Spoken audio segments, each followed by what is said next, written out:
What's up, YouTube? 30 Harry back here with a new video. Right here, as you seeing, my only beef with CM Punk. Fucking cubby.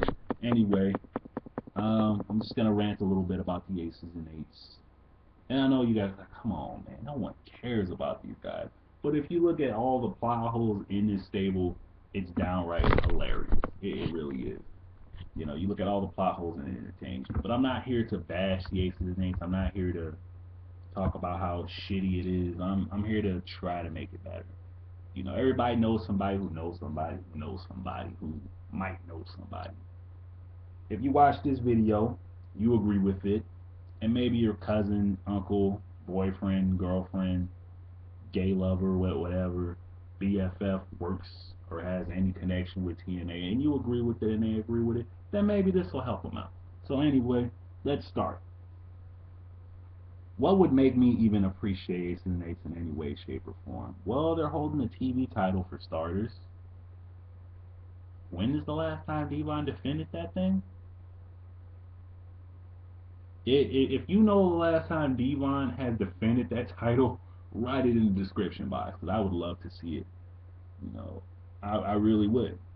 I mean, I could probably look at when he won it, but when's the last time he defended it? What, Aces and Eights? The big bad Aces and Eights who are getting punked out by a 50-year-old way past his prime, and everyone's suddenly scared to challenge for the belt?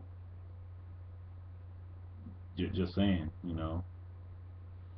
And also, Devon, he's already a certified Hall of Famer. He doesn't need that title to be relevant. And it's like, even with him holding the title, it's not doing anything for him. And it's not doing anything for Aces and Eights for him to hold it. It's not like, oh my God, they got the TV title. You're not even defending it, man. It means nothing. And what shocks me is Sting, TNA management, Hogan, no one said nothing about that. No one said they're holding the TV title hostage, so we can't have TV title matches. It's like he won it, and they just don't give a fuck anymore. You know, he just carries it around as a prop now. It doesn't enhance them. It doesn't do anything. You're holding a belt that no one cares about at this point, man. But this goes into what I'm gonna talk about. You look at all the great factions, the great factions. Aces and Eights, and also shout out to Efrain, 5737 I think is his screen name. I'll have to double check that, but yeah, 5737 Efrain 5737. I'm gonna put a link to his channel in the description box. Check him out. He knows what he's talking about. He makes good videos about TNA, and also gives his rants and thoughts on other things. Very entertaining and a very knowledgeable guy. I agree with a lot of things he says, and it was his videos that really inspired this rant. Um, but what Efrain was saying was Aces and Eight had so many members right now. They got like 9 guys. How are they gonna get all 9 guys over? How are they gonna build all 9 guys into legit threats to have great careers with TNA? You know, how are you gonna build 9 guys? You know, we've seen stables with too many people before in the past. And at the end of the day, how are you going to get all these guys over? You know, who's going to be the guy who gets, the golden ticket, to get pushed while everyone else gets held back, I mean, I honestly think they need to build someone through the Aces and Eights, and that's how you save it. In the last video I did, I said pick up some monster guy from the Indies. And by monster, I don't mean huge or anything. I mean a guy who is just so skilled. I would have said Chris Hero if this was last year, but we know where he is now. So you can't say WWE is completely brain dead, or maybe I don't know. Not talking about WWE, but I honestly believe that what they need to do is build a star from this faction, because all the great stables built stars. The Nexus. Well, they only built Wade Barrett, but they built someone from it. Evolution. Randy Orton was built out of that, and also Batista. You can argue Batista to an extent. I think it was more of an accident that they built him, but Randy Orton was the primary guy who was getting built from that group. Batista was kind of off to the side getting his, you know, DX. Who got built out of DX, people? Triple H got built out of DX. You know, and you had who was it? Road Dogg, Billy Gunn. Yeah, I say more so Billy Gunn, who was off to the side getting his, but for whatever reason, he just never really got his push to the main event. And then you got the NWO, who built.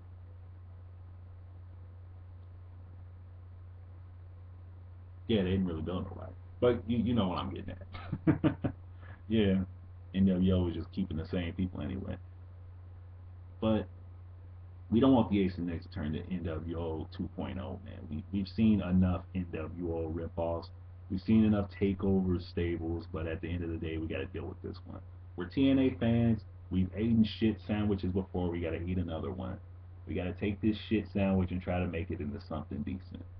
You know, God damn, how is it that people who work at gas stations and have other jobs can sit here and honestly, off the top of their head, go, "Hey, we're gonna reveal D'Lo this week." And if you asked any TNA fan off camera before they did this, they would have said, "That is a bad idea, man."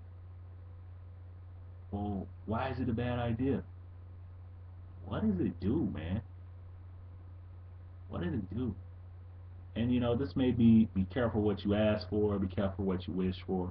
Because a few videos ago, I was calling for give them a leader. Devon just he's not doing it. He's coming out, he's being a mouthpiece. Taz is just on commentary and just yeah. We're not gonna go into Taz's commentary. That's a whole nother video right there. But I said give him a leader to direct them and whatnot. And we saw D'Lo get unmasked. He cut a promo, and D'Lo was about that life when he cut that promo. I ain't gonna lie, but it just kind of felt lackluster that it was D'Lo. It's like I'm not gonna see D'Lo get in the ring. I'm not gonna see him do a sky high. I'm not gonna see him put on a chest protector and do a forgot what they call it, the lowdown. It's been a while since I seen D'Lo wrestle, but I'm not gonna see him get in the ring and do that. But it's like you don't have to wrestle to be effective out there. We can see D'Lo come out during matches. We can see him backstage advising and leading the aces and eights. Kind of like the way a vice president or president would lead an army. He doesn't have to pick up a rifle and fight. He could just say, "Hey man, go there, fuck these dudes up, man." But the aces and eights credibility to fuck anyone up at this point is so shot that it's like, man, but maybe having some direction is gonna make them start winning. You know, I think Devon should lose that TV title. It doesn't have to be in a match. Maybe have him, give it to one of the either Briscoe or Bischoff. Just go, "Hey man, my legacy is already established. You gonna be the future. I want you to hold it." Bam. Because they're supposed to be outlaws. They don't play by the conventional rules. You know, he can just give the title, to one of them, and just using that title, you can build one of them up. But I'm kind of against that because you shouldn't have to use a title to make someone relevant. It tarnishes the title to do that. But at this point, the TV title's pretty much dead anyway at this point because when's the last time it was defended? It's supposed to be defended every week. You know, give it to Bischoff, give it to Garrett Bischoff, make him the TV title, make him have matches every week, and make him go undefeated. Make Garrett Bischoff an undefeated TV title champion, whether it's through the aces and eights helping him, or maybe he's just a badass wrestler that we're just not seeing. But we need to build a new star out of the aces and eights. Don't put no one else in that goddamn stable. Too many people as it is right now. Or maybe have Devon give it to Doc or Lou Gallows. At least Doc is probably the only person in aces and eights right now who I'm just like, yeah, he's doing what he's supposed to do. He has an established role. I know what he's there for, and that's it. Doc and Devon. Devon's the sergeant, but he's a pretty shitty sergeant because you're not directing your troops to actually win anything. You let your vice president get unmasked. Kurt Angle just rolled into y'all shit and whooped y'all ass, man. You know. And where them stripper girls at, man? I have a good day every time they put them bitches on camera. Anyway, that's a whole nother thing. Not even gonna go into that. But I mean, what do y'all think? Do y'all think? I know we all think the aces and eights just needs to die, but we all know that is not going to happen. As soon as TNA put that merchandise on their website, you should just win. Yep, they're here to stay for a while. If the aces and eights were to take anyone from the group and build them into a new star, the new big thing, Briscoe or Bischoff? Or should it be someone else? Should it be Doc? Should it be Luke Gallows? I personally don't think so with Doc and Gallows. I think there's a different way because Doc and Gallows have been around for a while. Fans who been to Indies or even watch WWE have seen these guys before with Knox, Gallows, and all them. So it's like you got to build them a different way. But from a guy starting from the bottom, the talented young upstart, Briscoe or Bischoff? I mean, what do you think, man? Thank you, Efrain. Check him out, and yeah, that's all I got.